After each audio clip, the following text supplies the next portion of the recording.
नमस्कार.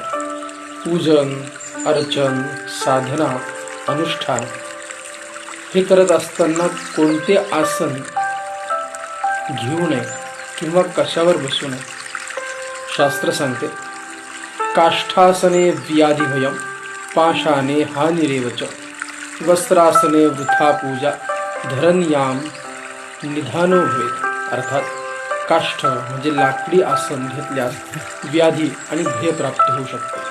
दगड किंवा जमिनीवर बसल्यास हानी होते. फक्त साध्या वस्त्रावर बसू नये.